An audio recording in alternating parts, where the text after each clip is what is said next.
Ich habe ein Paket Godbricks bekommen. Ja, Godbricks, das heißt auf Deutsch ja Göttersteine, oder?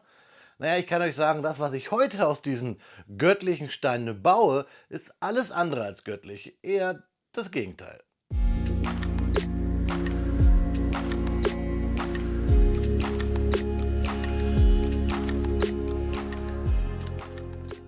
Willkommen in der Norpenklötzchenscheune. Mein Name ist Blockstar und ja, liebe Freunde, ich habe wirklich von der Firma Godbricks ein Paket bekommen, in dem sich zwei Mocs verstecken. Godbricks ist eine Firma von GoBricks. Steht sogar hier oben drauf und darunter schön We Love Bricks. GoBricks hat also eine eigene Plattform, ähnlich so wie Lasty, wo sie Sets bzw. Mocks verkaufen aus ihren eigenen Steinen. Und wenn ihr nicht wisst, was GoBricks-Steine sind, das sind die Steine, die ich hier euch schon bei so manchen Mold King Set vorgestellt habe. Denn Mold King benutzt zum Beispiel auch GoBricks. Findet ihr alles oben auf dem i, dann könnt ihr mal sehen, wie so Sets aus diesen Steinen sind. Und ja, ich würde jetzt aus der Hüfte, ohne das, was hier drin ist, gebaut zu haben, sagen, dass Gobrix-Steine schon so etwas wie die göttlichsten aller chinesischen Klemmbausteine sind. Aber man soll den Tag nicht vor den Abend loben, denn wir bauen eines dieser Mocks aus diesem Paket hier, nämlich aus den Gobricks von Godbricks. Es ist das Mock 173268, ein BMP-3 Schützenpanzer aus der Sowjetunion, den wir heute auch leider immer mal wieder in den Nachrichten sehen. Ich habe leider so ein Faible für Sowjettechnik. Das ist leider etwas, was heutzutage ja immer so ein Geschmäckle hat. Ich habe aber noch kein gutes Set aus Klemmbausteinen irgendwie hier so auf YouTube gesehen und deswegen dachte ich mir, baue ich einen Mock aus diesen Steinen, nämlich von den Brickman Studio. Findet ihr alles unten verlinkt in der Videobeschreibung. Und das Gute ist, wenn ihr sagt so, hey, dieses Mock gefällt mir, dann könnt ihr euch die Anleitung einfach bei Rebrickable kaufen und das Mock aus euren eigenen Steinen bauen. Oder ihr guckt bei Godbricks, ob ihr es euch da kauft. Ist natürlich dort auch alles in Rücksprache und Lizenz mit den Brickman Studio. Also Mocker, Anleitung und die Quelle bei den Göttersteinen bei Godbricks findet ihr alles unten in der Videobeschreibung. Jetzt entlasse ich euch aber erstmal hier auf meinen Bautisch, dann schauen wir uns nämlich die Steine vorab einmal an, gucken, was hier drin steckt und dann gibt es wie immer Speedbuild, Fakten und zum Ende schauen wir uns das Set, was ich geklemmt habe, hier genauer an.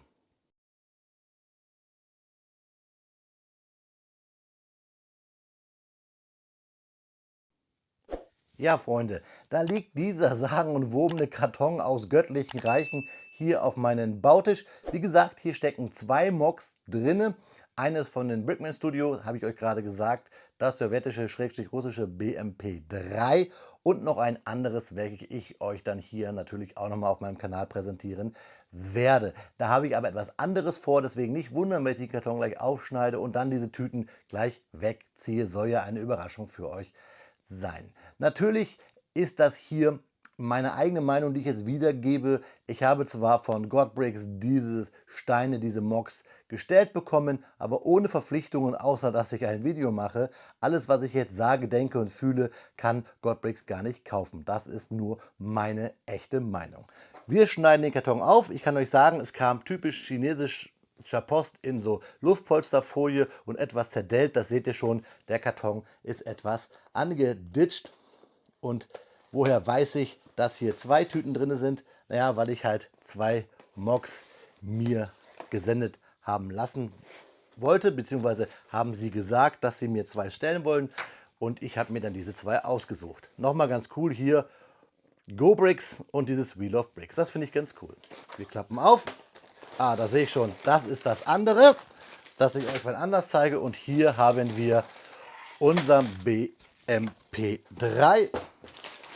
520 Steinchen, da haben wir auch nochmal die Nummer 173268. Lustigerweise die gleiche Nummer wie bei Rebrickable. Und die Anleitung haben wir wahrscheinlich hier digital auf den USB-Stick. Wir machen mal diesen Zipbeutel auf. Das Gute ist, den kann man schön wieder verwenden. Ich kann euch sagen, dass ich fast alle meine Klemmbausteine in solchen Zipbeuteln habe. Habt ihr vielleicht schon mal gesehen, links und rechts neben meiner Ikea-Wand, wo meine Sets drin stehen, beim Intro und beim Review und beim Ende. Da sind überall so kleine Tüten drin. Ja, hier haben wir die GoBricks. chinesisch teilweise nummeriert. Ob das jetzt hier natürlich Baustepsmäßig vorfindbar ist, glaube ich eher nicht. Das ist die einzige Zahl hier. Und aber was schön ist, wirklich hier auch alles schöne Zipbeutel. Und wir gucken uns mal ein paar Steine an. Hier die großen. Und da sehen wir auch, bei Gobrix gibt es immer mal so ein bisschen Kratzerchen, aber nicht welche die Welt bewegen. Und ja, man merkt schon, die Klemmkraft ist ganz gut. Aber ich will den Tag nicht vor den Abend loben. Ich werde jetzt mir mein Notebook holen. Dann werde ich die Anleitung mir runterladen. Gucken natürlich, ob hier kein Virus drauf ist.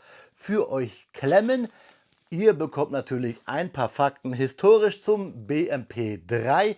Und dann sehen wir uns danach zum eigentlichen Review dieses Sets. Dann sprechen wir über das, was diese Steine werden wollen. Freunde, ich wünsche euch viel Spaß jetzt beim Lauschen der Fakten und mir beim Tüten auspacken und beim Klemmen. Speedbildzeit ist Faktenzeit und natürlich sprechen wir heute über das reale Vorbild, das ich hier als Mock von Godbricks klemme. Der BMP3, auch bekannt als Bojewaja Machina Peciotti 3, ist ein hochmodernes Schützenpanzerfahrzeug, das in den späten 80er Jahren in der Sowjetunion entwickelt wurde. Seit seiner Einführung im Jahr 1989 hat der BMP3 einen bedeutenden Platz im Arsenal vieler Streitkräfte weltweit eingenommen. Der BMP3 wiegt etwa 20 Tonnen und misst 7 Meter in der Länge, 3 Meter in der Breite und 2,5 Meter in der Höhe. Er wird von einem UTD-29M Dieselmotor angetrieben, der eine Leistung von 500 PS erzeugt. Dieser leistungsstarke Motor ermöglicht dem BMP3 eine Höchstgeschwindigkeit von 70 km pro Stunde auf Straßen und bis zu 34 km pro Stunde im Gelände. Er hat eine beeindruckende Reichweite von 600 Kilometern ohne Nachtanken. Das Fahrzeug ist für den Einsatz in vielfältigen Gefechtsbedingungen konzipiert und verfügt über eine bemerkenswerte Bewaffnung. Der BMP3 ist mit einer 100 mm 2A70 Kanone ausgestattet, die sowohl konventionelle Munition als auch Lenkflugkörper abfeuern kann. Darüber hinaus besitzt er eine 30 mm 2A77 automatische Kanone und 3 7,62 mm PKT Maschinengewehre, die eine effektive Feuerkraft bieten. Die 100 mm Kanone kann bis zu 10 Schuss pro Minute abfeuern, während die 30 mm Kanone eine Feuerrate von bis zu 300 Schuss pro Minute erreicht. Ein herausragendes Merkmal des BMP3 ist seine Amphibienfähigkeit. Dank seiner Wasserstrahlantriebe kann der BMP3 Gewässer mit einer Geschwindigkeit von bis zu 10 km pro Stunde durchqueren, was ihn äußerst flexibel im Einsatz macht. Der BMP3 kann Besatzungen und Truppen sicher über Flüsse und andere Wasserhindernisse transportieren, ohne dass zusätzliche Vorbereitungen notwendig sind. In Bezug auf die Panzerung bietet der BMP3 einen umfassenden Schutz gegen Kleinwaffenfeuer und Granatsplitter. Seine Aluminiumpanzerung ist mit zusätzlichen Stahlschichten verstärkt, um die Überlebensfähigkeit im Gefecht zu erhöhen. Für zusätzlichen Schutz kann der BMP3 auch mit reaktiver Panzerung ausgestattet werden, die gegen Panzerabwehrwaffen schützt. Der BMP3 ist für den Transport von bis zu 7 voll ausgerüsteten Infanteristen ausgelegt, zusätzlich zur dreiköpfigen Besatzung bestehend aus Fahrer, Schütze und Kommandant. Die Truppen sitzen in einem zentralen Bereich des Fahrzeugs und haben Zugang zu Schießscharten, um das Fahrzeug aus sicherer Deckung heraus zu verteidigen. Seit seiner Einführung wurde der BMP3 von mehreren Ländern beschafft und in Dienst gestellt. Zu den Hauptnutzern gehören Russland, die Vereinigten Arabischen Emirate, Kuwait und Südkorea. Russland als Hauptproduzent nutzt den BMP3 in großen Stückzahlen und hat ihn in verschiedenen Konflikten eingesetzt, um seine Fähigkeiten unter Beweis zu stellen. Die Vereinigten Arabischen Emirate besitzen etwa 500 BMP3-Fahrzeuge, die sie hauptsächlich zur Grenzsicherung und für amphibische Operationen nutzen. Kuwait hat rund 150 BMP3 in seinem Arsenal. während Südkorea eine kleinere Anzahl zur Ergänzung seiner mechanisierten Infanterieeinheiten beschafft hat. Der BMP-3 bleibt ein Schlüsselelement in modernen Streitkräften, da er durch seine Vielseitigkeit, starke Bewaffnung und Fähigkeit, unterschiedlichste Geländebedingungen zu meistern, besticht. Die kontinuierliche Modernisierung und Anpassung an neue militärische Anforderungen gewährleistet, dass der BMP-3 auch in den kommenden Jahren eine bedeutende Rolle auf dem Schlachtfeld spielen wird. Zusammenfassend lässt sich sagen, dass der BMP-3 ein herausragendes Beispiel für militärische Ingenieurskunst darstellt. Mit seiner Kombination aus Feuerkraft, Mobilität und Schutz bietet er eine ausgewogene Plattform für den modernen Kriegseinsatz. Die breite Nutzung durch verschiedene Länder unterstreicht seine Wirksamkeit und Vielseitigkeit in unterschiedlichen operativen Szenarien. Trotzdem hat dieses Fahrzeug auch einige Schwächen. Vom Hersteller Rostec angepriesen als Fahrzeug, das so leicht ist, dass es auch über Minen fahren kann, ist es doch im aktuellen Konflikt im Osten der Ukraine und im Süden der Ukraine ein Fahrzeug, was ziemlich häufig durch Minenschäden ausfällt. Wahrscheinlich, weil die Fahrer dieser Fahrzeuge die Propaganda des Herstellers glaubten. Mittlerweile ist es sogar so, dass die 7 Menschen aus dem Innenraum, oft schon durch Drohnenbilder bewiesen, lieber auf dem Fahrzeug mitfahren als im Fahrzeug, um sich so schneller retten zu können. Das war's für heute mit unseren Fakten zum BMP-3. Wenn euch das Video bis hierhin gefallen hat, liebe Freunde, würde ich mich freuen, wenn ihr mir jetzt schon einen Kommentar vielleicht in die Kommentarsektion schreibt und einen Daumen hoch gibt zur Bewertung des Videos. Ich würde mich freuen, auch wenn wir natürlich noch gar nicht zu Ende sind, denn jetzt springen wir in das eigentliche Klemmbaustein-Review. Jetzt schauen wir uns an, was ich da gebaut habe. Wie ist dieses Mock aus dem Hause Godbricks? Was hat sich der Designer Brickman Studio da gedacht? All das schauen wir uns jetzt an, Freunde. Viel Spaß beim Review. Nach 1 Stunde und 49 Minuten steht er da, unser BMP-3, das Mock 173268 von den Brickman Studio, 590 Steinchen aus dem Hause Godbricks, beziehungsweise kommissioniert und angeboten auf der Webseite Godbricks. Ich habe euch ja gesagt, und das war meine Info, weil ich natürlich die Firma vorab gefragt habe, was für Steine verbaut ihr, welche nutzt ihr? Und da hieß es GoBricks, weil ja Godbricks auch eine Division von GoBricks ist. Aber Freunde, ich kann euch gleich sagen, auf dem ersten Blick hier schon bei den Steinen, das hier sind nicht nur GoBricks. Es sind sogar meistens überhaupt gar keine GoBricks. Das sieht man nämlich zum Beispiel, wenn wir uns mal hier ein paar Steine anschauen von unten. Hier unten zum Beispiel sieht man nämlich gar keine einzige Nummer in der Plate eingedruckt, zum Beispiel für Form und so weiter. Und wir sehen auch, was die Angriffspunkte angeht, hier das zum Beispiel eher so rausgefräst, wie man das kennt bei Qingbao Stein. Auch hat nicht jeder Stein hier die Qualität, die ich erwartet hätte, wenn es GoBrick-Steine wären. Generell zu diesem Set vorab, eins, was mich auf den ersten Blick stört, aber das ist auch im Original so, wir haben hier blaue Pins, da hätte man vielleicht auch schwarze nehmen können, das ist die ewige Diskussion. Fahren kann ich hiermit sowieso nicht, es ist ein Anschauungsmodell, ein Set, das man sich ins Regal stellt oder auf ein Diorama platziert, richtig.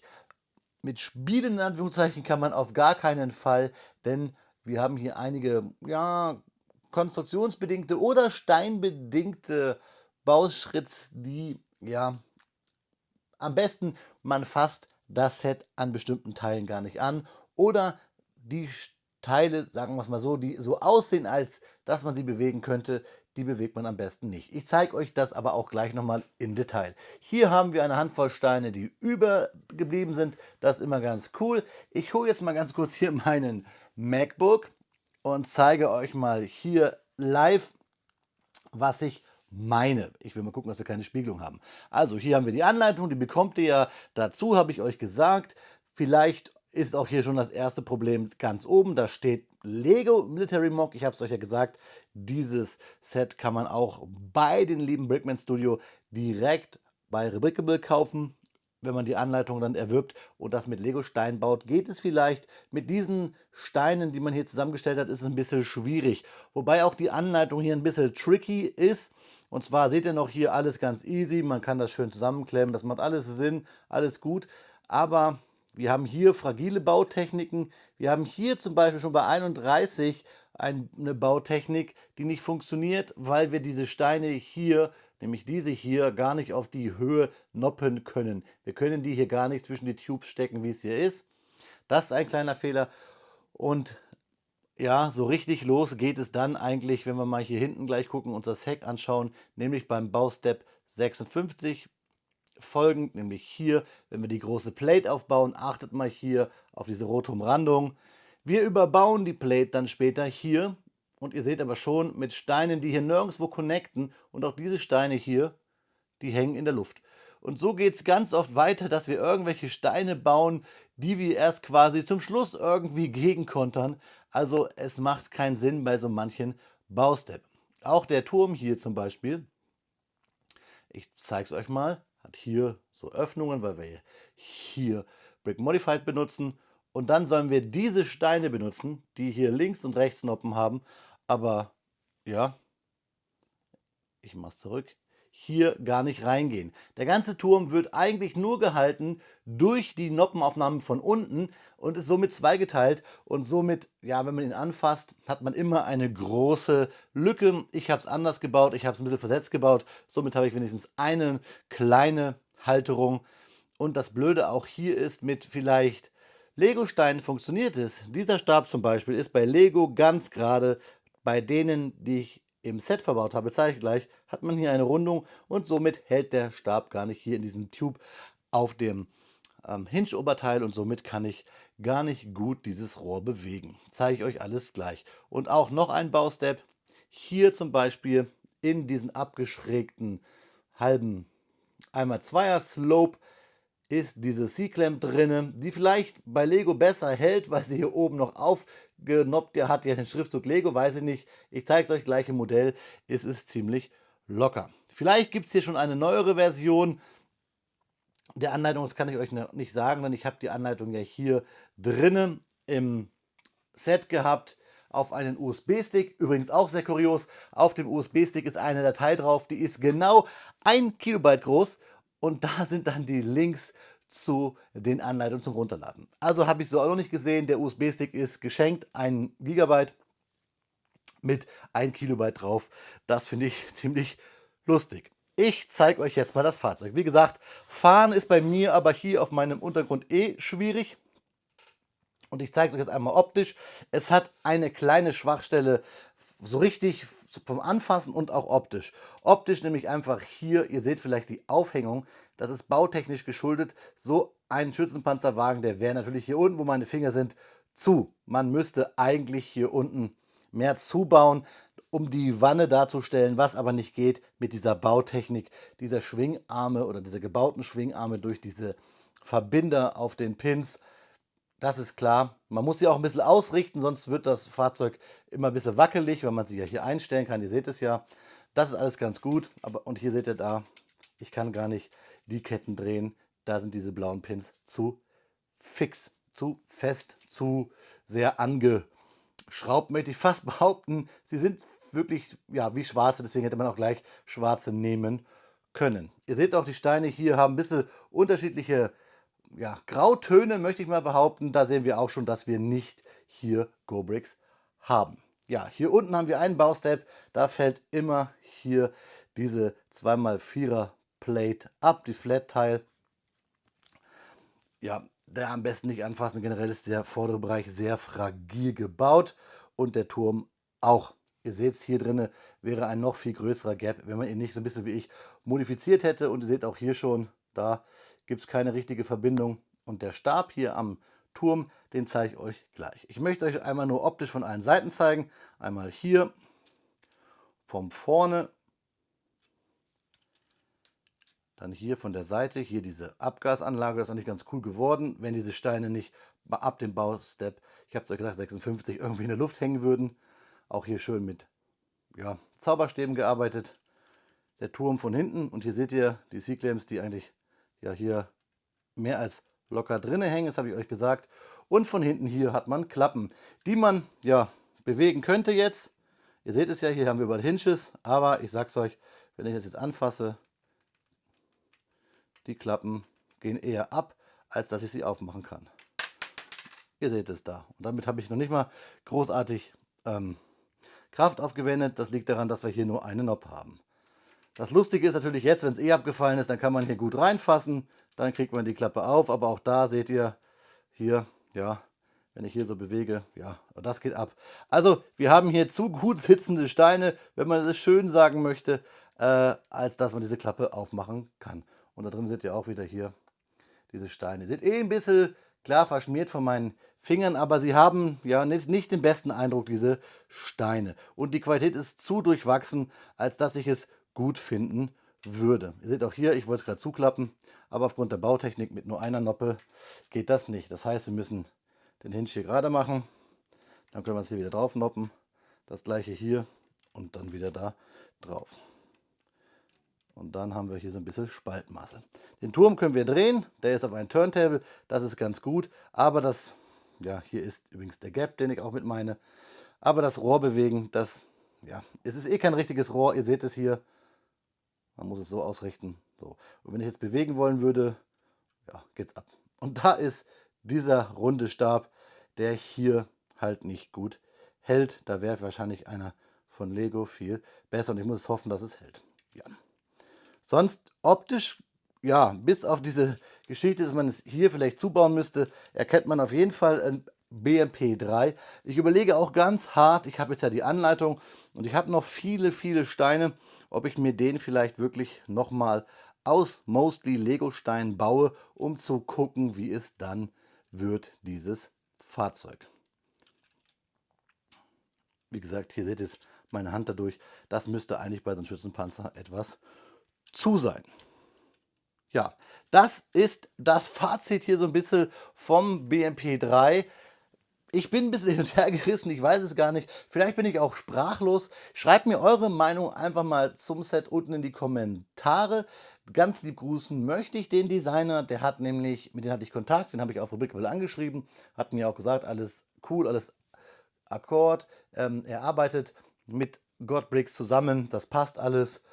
Ich weiß nicht, ob seine Anleitung vielleicht etwas überarbeitet wurde, angepasst, ob seine bei Rubrikable besser ist und was er zu den ja, Steinen sagt, ob er es auch schon mal gebaut hat und wie es sich vielleicht mit Lego bauen lässt. Das wäre ganz cool, wenn du das hier hörst. Liebe Grüße gehen raus. Ich haue ja immer Untertitel rein. Vielleicht kannst du mir ja mal etwas in die Kommentare dazu schreiben. Und ihr natürlich auch. Ja, Freunde, ihr bekommt jetzt noch einmal Bewegtbilder und dann schauen wir uns zum Abschluss noch einmal in die Augen, liebe Freunde. Wie versprochen, ein paar Bewegtbilder unseres Mocks des BMP3, zusammengestellt aus Steinen von Godbricks. Mal etwas anderes, mal etwas Neues hier auf meinem Kanal. Ich finde solche Videos für mich persönlich immer ganz wichtig, um ein bisschen am Ball zu bleiben, was da draußen in der Klemmbausteinwelt bzw. in der alternativen Klemmbausteinwelt noch so alles vor sich geht. Und Godbricks kannte ich noch nicht und deswegen ja diese zwei Sets. Das erste habe ich euch jetzt vorgestellt, auf das zweite müsst ihr euch noch ein bisschen gedulden, denn es ist etwas Größeres. Trotzdem dürft ihr natürlich gerne in den Kommentaren raten, was ich da für euch bauen werde. Dieses Video ist etwas länger geworden, einfach auch aus dem Grund, weil wir uns diese Firma und auch dieses Fahrzeug einmal genauer anschauen wollten und vor allen Dingen ich, denn ich bin doch etwas hinterher, solche Fahrzeuge vorzustellen, die einen moderneren Bezug haben. Die gibt es ja leider von Klemmbausteinherstellern viel zu wenig. Ja, Freunde, das ist das Video schneller zu Ende, als dass ich nicht gerade schon das nächste Video schneide, während ihr dieses Video hier schaut. Ich habe mal zwei Custom-Lego-Figuren daneben gestellt, neben unseren BMP3, damit man sehen kann, vom Maßstab hier, vom Minifigurenmaßstab passt das eigentlich ganz gut. Leider gibt es ja gerade keinen anderen Klemmbausteinhersteller, der hier so ein BMP3, so ein modernes Fahrzeug auf den Markt gebracht hat. Das haben wir nicht bei Kobi. Wo wir es noch haben, ist bei Brickmania, aber diese Sets aus Amerika sind immer relativ kostenintensiv. Trotzdem werde ich versuchen, euch mal hier ein Set von Brickmania vorzustellen. Schreibt mir eure Meinung gerne mal zum Set unten in die Kommentare. Wir haben hier, denke ich mal, beim Designer ein bisschen Schwächen in der Anleitung, wobei wir es nicht wissen, weil wir kennen die von Rebrickable ja nicht. Wir kennen nur die, die wir hier von Godbricks bekommen haben. Und die Steine hier von Godbricks, auf jeden Fall in diesem Set, sind auf jeden Fall nicht göttlich. Das einzig Göttliche hier ist vielleicht die Idee von Godbricks, nennen wir es mal christliche Nächstenliebe, dass der Designer hier mit im Boot sitzt, und das hat mir Brickman Studio ja auch direkt per Nachricht bestätigt. Schaut gerne mal bei Rebrickable auf seinem Account vorbei. Ich habe auch seinen Instagram-Account unten in der Videobeschreibung verlinkt. Der Herr macht gute, tolle Sachen, auch tolle Mocks im Bereich einer Sternensaga, die mit Star anfängt, meine ich. Block Star hört mit Star ja auf, also kann es ja nur was Gutes sein. Ihr wisst, was ich meine, wenn ihr meinem Kanal verfolgt. Ja, Freunde, mir bleibt nichts anderes zu sagen, als dass wir das Thema Godbricks hier auf jeden Fall noch weiter verfolgen. Ich habe ja noch einen Mock, das habt ihr ja gesehen beim Unboxing. Dann können wir uns, denke ich mal, hier nach 2 Reviews ein genaues Bild machen. Ich bitte darum, schreibt mir eure Meinung, eure Gedanken auch zum Designer unten in die Kommentare. Und da wir hier ein Kettenfahrzeug haben, was ja auch nichts anderes ist als ein Auto, sage ich wie immer, Freunde, gute Fahrt, auf Wiederbauen, habt eine gute Zeit, bleibt nett, euer Freund, der Blockster.